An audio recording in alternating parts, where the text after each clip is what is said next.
The U.S. Army has awarded a $656.2 million contract to BAE Systems Land and Armaments to upgrade its fleet of Bradley Infantry Fighting Vehicles.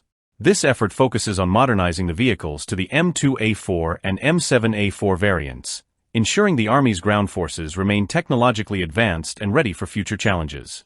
The funding for these upgrades comes from the Ukraine Supplemental Appropriations Act, which was established to replace military equipment sent to Ukraine while also strengthening U.S. forces. However, this contract does not involve direct deliveries to Ukraine. Instead, it aims to restore the Army's inventory by upgrading Bradleys already in service or reserve. Since the conflict in Ukraine began, the U.S. has sent over 300 Bradley fighting vehicles to Kyiv to support its military operations. These vehicles, mainly older variants like the M2A2 and M2A3 models, have played a critical role in providing armored support for Ukrainian forces.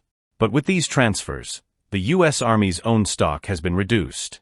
This new contract will help rebuild that stock by upgrading existing Bradleys, ensuring the Army's readiness. At the heart of this modernization is the M2A4E1 variant, which incorporates advanced technologies to enhance protection and operational effectiveness. One of the key features is the Iron Fist Active Protection System, which uses radar and infrared cameras to detect and neutralize threats like anti-tank missiles, rocket-propelled grenades, and drones. This system significantly boosts vehicle survivability on the modern battlefield. The M2A4E1 also includes a proven chassis design, improved mobility for complex terrains, and a climate control system to reduce heat stress in extreme conditions.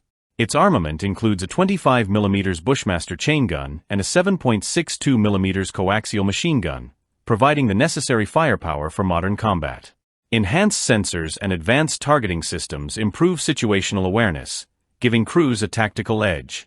The contract ensures steady deliveries through late November 2027, with the U.S. Army Contracting Command overseeing the project. This initiative will not only replenish the Army's vehicle stock but also modernize its armored vehicle fleet, adapting to the evolving threats on the global stage. In conclusion, this $656 million contract demonstrates the U.S. Army's commitment to maintaining a technologically advanced and capable ground force. By upgrading the Bradley fighting vehicles, the Army is ensuring its readiness to face the challenges of tomorrow.